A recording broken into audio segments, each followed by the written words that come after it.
बड़ी बहू वर्षा हर काम में बहुत तेज थी। वहीं छोटी बहू हर्षा हर काम आराम से करती। वर्षा को अपनी तेजी पर बहुत घमंड था। वो बात बात पर हर्षा को ताना मारा करती। एक दिन वर्षा किचन में खाना बना रही होती है और हर्षा से कहती है, देवरानी जी, इतना धीमे धीमे खाना बनाओगी तो लोग भूख से मर जाएंगे। पिछले जन्म में कछुआ थी क्या? मेरा तो पता नहीं, आप बहुत तेज हो। आप पिछले जन्म में घोड़ा थी क्या? वर्षा आराम से चली जाती है। खाना खाने के बाद वर्षा का पति गौतम, हर्षा का पति लोकेश और उनके माता पिता बैठकर टीवी देख रहे होते हैं। तभी सास कहती है, अरे रामायण लगा दो हर्षा। हर्षा धीरे धीरे चैनल बदलती है। जब तक रामायण की चैनल पर पहुंचेगी रावण मर भी चुका होगा। हाँ बेटा हर्षा, जल्दी लगा देना, राम भगवान के दर्शन कर लूं। जी लगा तो रही हूँ। इतना स्लो? सासू माँ इतने में तो अयोध्या जाके राम भगवान के दर्शन कराएंगी। सब वर्षा की बात पर हंसने लगते हैं। वर्षा हर्षा के हाथ से रिमोट लेकर रामायण लगा देती है। हर्षा बुरा नहीं मानती और वो भी हंसते हुए वहां से चली जाती है। एक दिन हर्षा खाना खा रही होती है। तभी वर्षा वहां आके कहती है, अरे कितना धीमे धीमे खा रही हो। इतने में तो शादी में 100 लोग खाना खा लेते। आधे घंटे से खाना खा रही हो तुम। अरे खाने को चबा चबा कर खाना चाहिए। हाँ हाँ, आप तो चबा के भी खाती हो और दबा के भी। अरे आपको मेरे धीरे खाने से दिक्कत है या ज्यादा खाने से? अरे आप धीमे खाओ या ज्यादा खाओ मुझे क्या।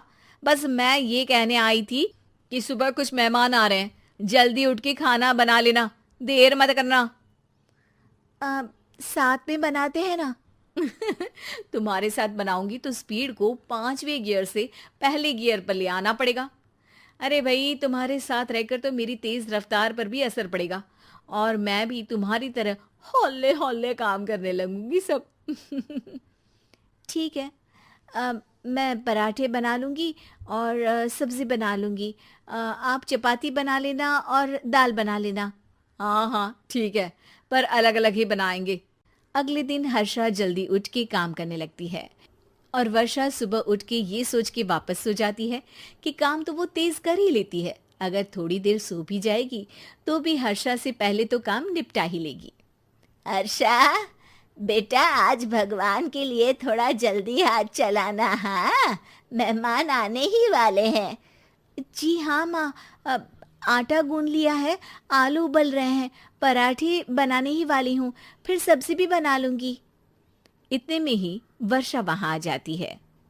माँ जी, मेरा तो आप टेंशन ही मत लो, अभी उठी हूँ, लेकिन देखना खाना फटाफट राजधानी एक्सप्रेस की स्पीड से बना दूंगी।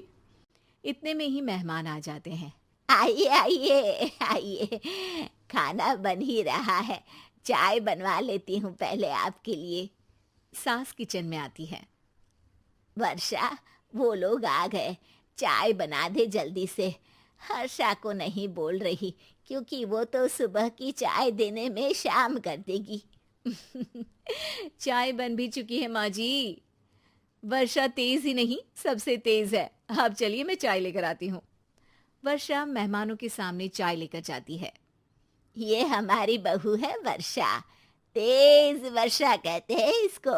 हर काम में इतनी तेजी रखती है जैसे मिल्खा सिंह भाग रहा हो। अरे वाह वाह, फिर तो खाना भी जल्दी मिलेगा हमको। हाँ हाँ, आप चाय नाश्ता खत्म कर लेंगे, उसके पहले ही वर्षा जल्दी से स्वादिष्ट खाना भी लेकर आ जाएगी। वादा तो कर लिया जल्दी खाना देने का।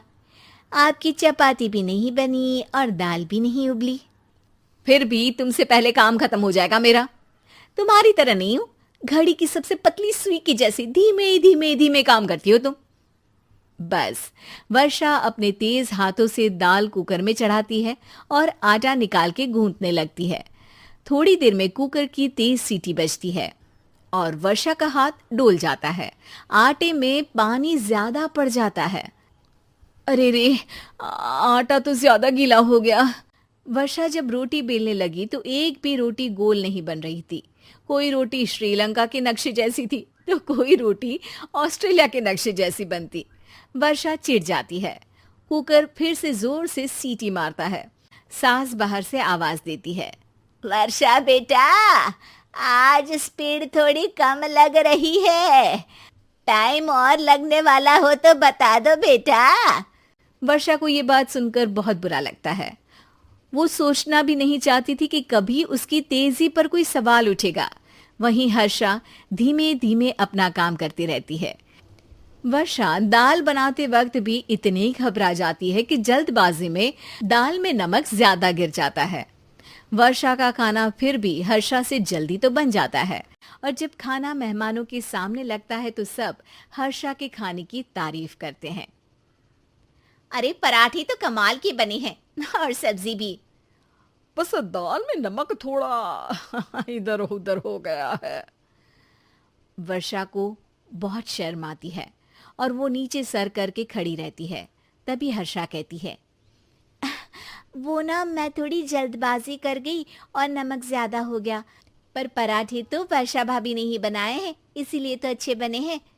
वर्षा ने कभी नहीं सोचा था कि हर्षा के काम की इतनी तारीफ होगी, लेकिन वो उसका यश वर्षा को दे देगी।